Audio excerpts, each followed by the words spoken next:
Now, over the past 3 years, Australia has contributed $70 million in aid to India. Some of the money is used for the prevention of AIDS and helping those who are living with the disease. Sky News reporter Tracey Spicer joined a World Vision team to India and met some of the people who are being helped by Australia's aid program.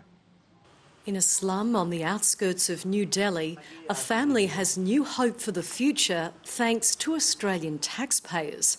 For years, Geeta was beaten by her drug-addicted husband until he died from AIDS, but not before passing it on to her. When I found out I had AIDS, I felt like my life had ended. I had no hope. But then the World Vision staff said they had some medicine. The Mangalpuri project feeds and clothes Geeta's 3 children, distributes clean needles and educates young girls about safe sex. Here there's a double threat from intravenous drug use and prostitution. They leave their wives back at home and they come to cities for their livelihood. They do visit prostitution centres. But when they go back home, they pass on the virus to the faithful woman. So in India, according to one statistics, many women, it's even above 80% of women get the virus from their own husbands. The women we interviewed could not be identified. Such is the shame associated with a diagnosis. People say to us, "Don't come here next to me." There's a lot of stigma attached to it. This program is fully funded by AusAid, one of many which might be cut after the federal government delayed its commitment to increase foreign aid to 0.5% of gross national income. Despite its burgeoning middle class, magnificent monuments and rich history, India is home to 1/3 of the world's malnourished children. 2.1 million kids under the age of 5 die every year simply from a lack of care.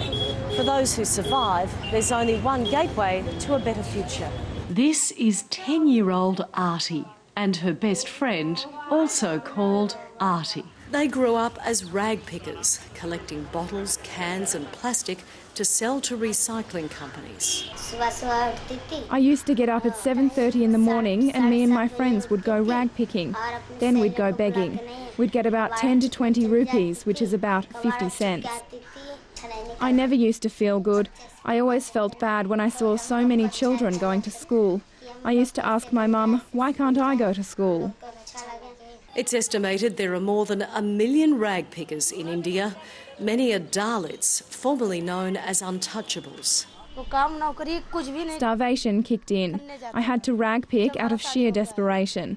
There were days when we went without food. We'd have a small amount of watered rice every day. But this work can be deadly. Rag pickers suffer respiratory problems, poisoning and tuberculosis. When we first came in, it was very difficult to really digest the kind of lives these children live.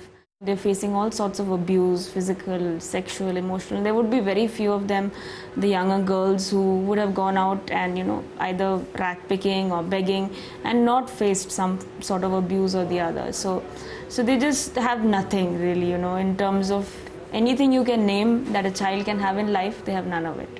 Raphael Joss set up an education centre to ease these kids into school.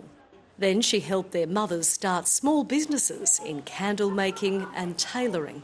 Finally, she created a child parliament, theatre club and puppetry performances to teach the community about the dangers of child labour. It's really hard to bring a change in the parents because, they're already beyond that age of, being able to mould. But children are very easy to mould. Former rag picker and mother of 7, Basanti, now works at the centre. Her kids, like all of them living in this slum, are now going to school. We are both much happier now because we get to go to school. When we grow up, we both want to be teachers.